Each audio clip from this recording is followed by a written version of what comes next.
প্রিয় বন্ধুরা, আশা করি সকলে ভালো আছেন। আপনারা যারা টিন ওপেন করেছেন বা আপনারা যারা ট্যাক্স পেড হিসেবে নিজেকে রেজিস্টার করেছেন, কিন্তু বা আপনাদের যাদের টিন আছে তারা অনেক সময় কনফিউজ হয়ে যান যে টিন থাকলে কি ট্যাক্স রিটার্ন দিতে হবে, ট্যাক্স দিতে হবে, বা টিন থাকলে রিটার্ন দেওয়া বা ট্যাক্স দেওয়াটা কি ম্যান্ডেটরি কিনা ইত্যাদি বিষয় নিয়ে কিন্তু আপনারা অনেক সময় কনফিউজে ভোগেন। তো আমি আজকের এই ভিডিওতে আপনাদের এই সমস্যাটা ক্লিয়ার একটা আইডিয়া দেবো যে টিন থাকলে কি আপনাকে ট্যাক্স বা রিটার্ন দিতে হবে কিনা, বা টিন থাকলেই ট্যাক্স বা রিটার্ন দেওয়াটা প্রতি বছরই বাধ্যতামূলক কিনা। প্রিয় বন্ধুরা, আমরা জানি টিন মানে হচ্ছে ট্যাক্স আইডেন্টিফিকেশন নাম্বার। আপনারা যখন মানে ট্যাক্স অথরিটির সাথে আপনারা যখন নিজেকে রেজিস্ট্রেশন করেন ট্যাক্স পেড হিসেবে, তখনই ট্যাক্স অথরিটি একটা নাম্বার দেয়, 12 ডিজিটের একটা নাম্বার দেয়, তাই না? এবং এইটাকে আমরা টিন বলি বা ট্যাক্স আইডেন্টিফিকেশন নাম্বার বলি। এখন কনফিউজটা হলো যে আপনি যখনই ট্যাক্স কর্তৃপক্ষের কাছে রেজিস্ট্রেশন নেবেন বা টিন পাবেন, আপনার তার পরবর্তীতে যে কোনো ইয়ারে ইনকাম ট্যাক্স ইয়ারে আপনাকে কি টিন দেওয়া ম্যান্ডেটরি কিনা বা দিতে হবে কিনা। বন্ধুরা, আমরা জানি যে আপনার যদি মানে ট্যাক্সেবল ইনকাম থাকে, ট্যাক্সেবল ইনকাম বলতে প্রতি বছরই ইনকাম ট্যাক্স কর্তৃপক্ষ ইনকাম ট্যাক্স পরিপত্র নামের একটা পরিপত্র দিয়ে আমাদেরকে মিনিমাম ইনকাম ট্যাক্স মুক্ত যে কর সীমা, সেই সীমাটা নির্ধারণ করে দেয়। আসলে ট্যাক্স রিটার্ন বা ট্যাক্স দেওয়ার ম্যান্ডেটরি বা বাধ্যবাধকতাটা আসলে ডিপেন্ড করে যে করমুক্ত আয় বা যে কর সীমার আয় রয়েছে সেই সীমার অতিরিক্ত আয় কিনা এর উপর। আমি বেসিক্যালি যে বিষয়টাকে এমফাসিস করছি বা আজকে টিন থাকলে রিটার্ন দিতে হবে কিনা, সেটা হলো স্বাভাবিক যে ব্যক্তি করদাতা রয়েছে তাদের ক্ষেত্রে। ওকে, স্বাভাবিক ব্যক্তি করদাতার যদি টিন থাকে এবং তার যদি যে প্রতি বছর যে করমুক্ত সীমার উল্লেখ করা হয়, ওই করমুক্ত সীমার যদি নিচে তার ইনকাম থাকে বা ওই করমুক্ত সীমা পর্যন্ত তার ইনকাম থাকে, তাহলে আপনার যদি টিন থাকে তারপরেও আপনাকে রিটার্ন দিতে হবে না। ওকে, তাহলে রিটার্ন দেবেন কি দেবেন না এটা কিন্তু টিনের উপর ডিপেন্ড করে না, এটা ডিপেন্ড করে আপনার মানে করমুক্ত যে আয়ের সীমা, সেই আয়ের সীমার অতিরিক্ত আপনার আয় হয়েছে কিনা তার উপর ডিপেন্ড করে।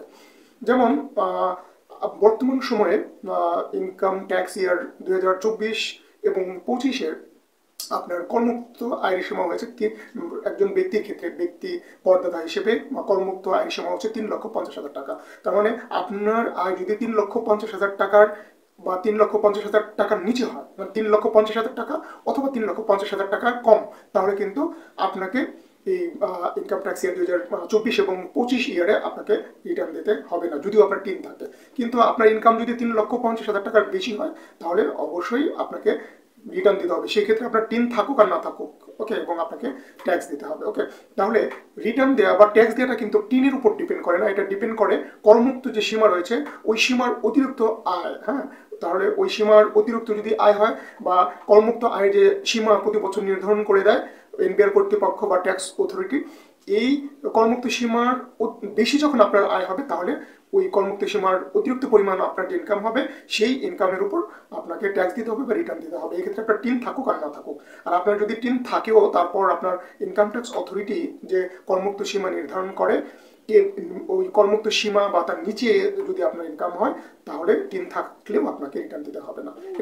এটাই হলো স্বাভাবিক ব্যক্তি করদাতাদের ক্ষেত্রে ট্যাক্স রিটার্ন বা টিন দেওয়ার নিয়ম। ওকে, তাছাড়া কিছু স্পেশাল রুলস রয়েছে ব্যক্তি করদাতার ক্ষেত্রে, ওগুলো অন্য ইস্যু। কিন্তু স্বাভাবিক করদাতার ক্ষেত্রে সাধারণ যে নিয়ম সেটা হলো করমুক্ত করমুক্ত যে ইনকামের সীমা, সেই সীমার কম যদি হয়, তাহলে টিন থাকলেও তাকে রিটার্ন দিতে হয় না। প্রিয় বন্ধুরা, এটা শুধুমাত্র স্বাভাবিক যে ব্যক্তি করদাতা তাদের ক্ষেত্রে প্রযোজ্য, কিন্তু কোম্পানি বা অন্য কোনো ইনস্টিটিউশন, কর্তৃপক্ষ, প্রতিষ্ঠানের ক্ষেত্রে কিন্তু অন্য নিয়ম, সেগুলো আমরা পরে জানবো। এবং আমরা আমার চ্যানেলে বিষয়ে ভিডিও দেওয়া আছে অনেকগুলো, আপনারা যদি সেই বিষয়ে জানতে চান তাহলে বিস্তারিত জানতে পারবেন। কিন্তু স্বাভাবিক ব্যক্তি করদাতার ক্ষেত্রে আমরা যেটা জানলাম সেটা হলো কর সীমা দ্বারা তাদের রিটার্ন হবে কি হবে না, তাদের ট্যাক্স দিতে হবে কি হবে না, সেটা নির্ধারিত হবে। ওকে বন্ধুরা, প্রিয় বন্ধুরা, এখানে আরেকটা বিষয় প্রযোজ্য যে ইনকাম ট্যাক্স ইয়ারের যে করমুক্ত সীমাটা, এটা কিন্তু সবসময় 3,50,000 টাকা হবে না। এটা কিন্তু প্রতি বছরই ইনকাম ট্যাক্স অথরিটি তারা সময় সময় এটাকে কিন্তু চেঞ্জ করে। এবং আমি যেটা আপনাদেরকে পরিষ্কার করে জানিয়ে দিতে চাই, প্রতি বছরই আয়কর কর্তৃপক্ষ ইনকাম ট্যাক্স বা আয়কর পরিপত্র দিয়ে সেটা কিন্তু তারা পরিষ্কারভাবে জানিয়ে দেয় যে ওই বছরে আপনার করমুক্ত আয় সীমাটা কত হবে। ওকে, তো বন্ধুরা, আপনারা পরিষ্কারভাবে জেনে গেছেন যে টিন থাকলেই আপনাকে রিটার্ন দিতে হবে না। আবার টিন যদি আপনার নাও থাকে, কিন্তু আপনার যদি করমুক্ত আয় সীমার অতিরিক্ত আয় হয়, তাহলে কিন্তু অবশ্যই আপনি রেজিস্ট্রেশন করে টিন নাম্বার নিয়ে তারপরে আপনাকে রিটার্ন দিতে হবে। সেক্ষেত্রে টিন থাকলে তো আপনাকে অবশ্যই রিটার্ন দিতেই হবে যদি করমুক্ত সীমার অতিরিক্ত আয় হয়।